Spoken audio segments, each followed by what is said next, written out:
Ju njohim me edicionin informativ të lajmeve. Kjo është Radio 7. Shtetet e Bashkuara të Amerikës ratifikojnë marrëveshjen në UAS prej $302 milion ndaj Shqipërisë për investimet në mbrojtje.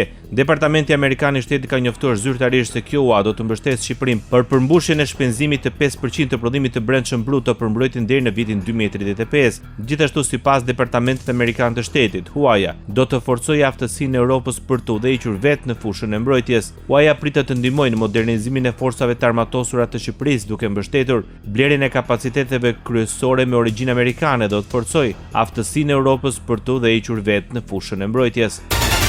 Ratifikimi i marrëveshjes u përshëndet nga ministri i mbrojtjes i Shqipërisë, Ermal Nufi.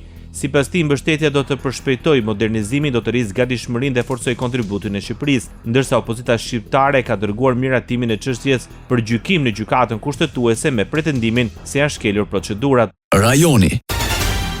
Zbulimi i varrezave masive në komunën e Zubin Potokut u përshëndet nga kryeprokurori i shtetit Zejnullah Gashi. Përmes një deklarate, Gashi tha se kjo është një përpjekje për angazhim shtetëror për zbardhjen e së vërtetës dhe vendosjen e drejtësisë. Mbi të gjitha, ndriçimi i këtyre rasteve përbën një detyrim institucional dhe ligjor ndaj viktimave dhe familjeve të tyre, që prej vitesh presin përgjigje për fatin e më të dashurve të tyre, thuhet në deklaratë. Kryetari i Lidhjes Demokratike të Kosovës, Lumir Abdigjiku, dhe kryeministri i ndërtyrë Albin Kurti kanë rënë dakord për zhvilluar një takim në ambientet e kuvendit në përpjekje për të arritur një marrëveshje për konstituimin e institucioneve shtetërore. Ndërsa kryetari i Partisë Demokratike Bedri Hamza i është përgjigjur kreut të lëvizjes Vevendosi Albin Kurti për takim, duke bërë të qartë se PDK nuk do të ndryshojë qendrim politik dhe do të mbetet në opozitë. Edhe Aleanca ka refuzuar ftesën e kryetarit të vetëvendosjes Kurti. Në përgjigje thuhet se Aleanca për Ardhmërinë e Kosovës nuk ka interes të bëhet pjesë e qeverisë së Kosovës në asnjë format, por ka shprehur gatishmërinë për të ndihmuar në themelimin e institucioneve dhe shmangjen e zgjedhjeve të reja, duke pasur parasysh dhe procesin e zgjedhjes së presidentit të Kosovës. Radio 7, zëri pozitiv i qytetit.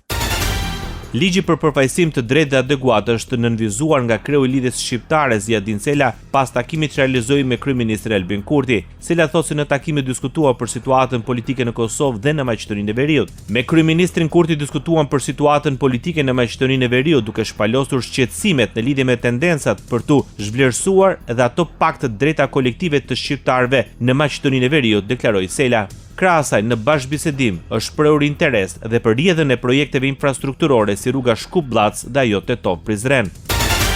Republika e Maqedonisë së Veriut është një shembull i bashkëjetesës ndërfetare dhe multietnike. Vlerësimi vjen nga kryetari i Kuvendit Afrim Gashi gjatë konferencës së dytë ndërkombëtare për luftën kundër diskriminimit. Ai nënvizoi se diversiteti është pasuri dhe një shtyllë e rëndësishme për zhvillimin e një shoqërie demokratike dhe gjithëpërfshirëse. Në fjalimin e tij, Gashi theksoi se lufta kundër çdo forme diskriminimi nuk është vetëm mbrojtja e një komuniteti të saktuar, por dhe mbrojtja e dinjitetit njerëzor, barazisë, lirisë së ndërgjegjjes dhe respektimit të dallimeve. Ai vuri në parë rolin e parlamenteve dhe institucioneve në forcimin e dialogut, mbrojtjen e të drejtave themelore dhe promovimin e kulturës së respektit të ndërsjellë. Ndoqët lajmet shkurt në Radio 7, zëri pozitiv i qytetit.